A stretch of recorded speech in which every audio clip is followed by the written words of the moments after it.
seems that Guru Ameen Alai has been arrested for murder, which to me is a sensationalized charge.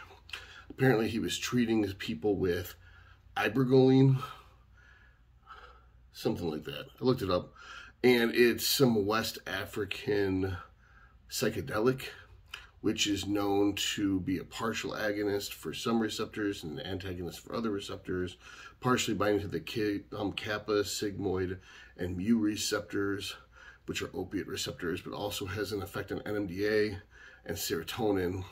So basically, it sounds to me like it just randomly scrambles your brain, but it's supposed to change the genetic encoding that opiates do on the DNA that induces addiction. And thus, the theory is this medication can reverse or stop addiction. It also makes your heart stop working.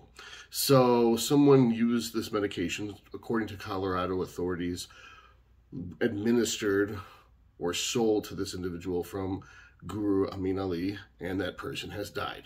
So what charges are you going to charge someone with? You're going to charge them with the most ridiculous bullshit charge you can come up with, scare them into pleading a deal on something that you actually would get to stick anyway. And he probably is smart enough to get a lawyer. Most people are not smart enough to get a lawyer. So they're like, oh, we're going to get you for murder.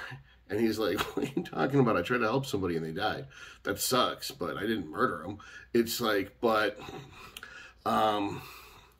since he's not a doctor, this looks really bad, because you probably shouldn't be prescribing medications to people that can kill them if you're not a doctor. Probably shouldn't kill people with medication if you are a doctor. I make sure that I never do that, and I would hope that you never do that, no matter who you are, doctor or not. But I definitely feel bad for the family of the individual who died, and I feel bad for Guru Ameen Alai, because I'm sure he was trying to help them get over their addiction. He certainly wasn't trying to kill anybody.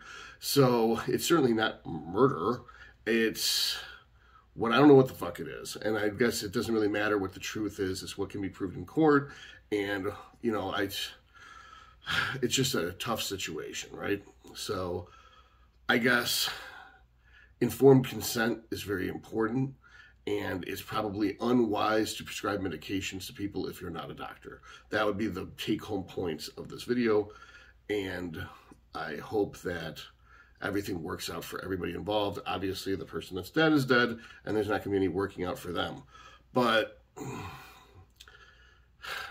I know a lot of people are going to be on his nuts saying that he's responsible and he's evil and he should die.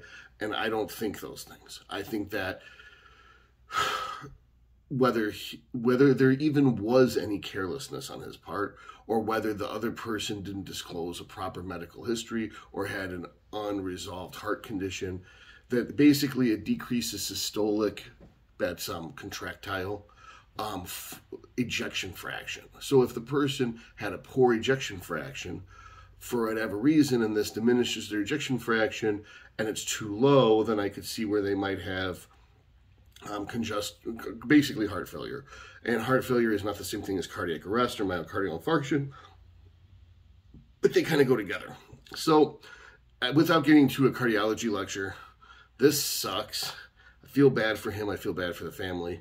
And I will keep you guys posted as more information comes up. And if it turns out that what I'm posting is total horseshit and my sources are invalid, I will take this video down. All right.